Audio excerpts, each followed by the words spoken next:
देशाच्या इतिहासामध्ये अत्यंत महत्त्वाचं आणि ज्यांनी ब्रिटिशांच्या काळामध्ये अनेक ब्रिटिशांच्या विरोधामध्ये देशाला स्वातंत्र्य मिळाला पाहिजे यासाठी तळमळीने या देशाच्या स्वराज्यामध्ये अत्यंत महत्त्वाची भूमिका आणि संपूर्ण त्यागत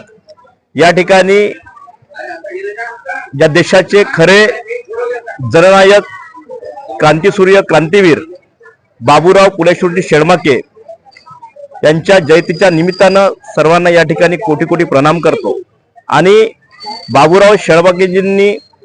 अत्यंत वयाच्या अवघ्या केवळ आणि केवळ 25व्या वर्षी देशाच्या कल्याणासाठी देशाला स्वातंत्र्य मिळाला पाहिजे ब्रिटिशांच्या राजवटीच्या पलीकडे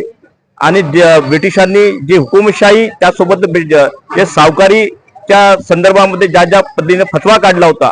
त्या जमीनदार जी लोक त्या काळामध्ये जे लूट करत होते सामान्य जनतेची त्या सामान्य जे अन्यायाच्या विरोधामध्ये बंड फुकारत देशाला स्वातंत्र्य मिळण्यासाठी बाबूराव शेळमाकेंचं अत्यंत महत्त्वाचं योगदान आहे।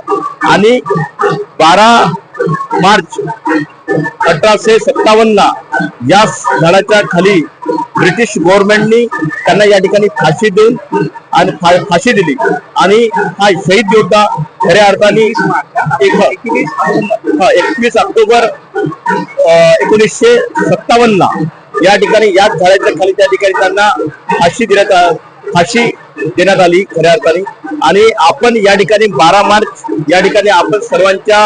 आदिवासी समाज आदिवासी विकास विभाग आणि संपूर्ण प्रशासनाच्या वतीने या ठिकाणी जिल्ह्यामध्ये या ठिकाणी आनंदोत्सव जन्मोत्सव या ठिकाणी साजरा करत आहोत आणि निश्चितपणे त्यांचा इतिहास येणाऱ्या पिढ्यांसाठी प्रेरणा देईल असा विश्वास व्यक्त करतो। धन्यवाद।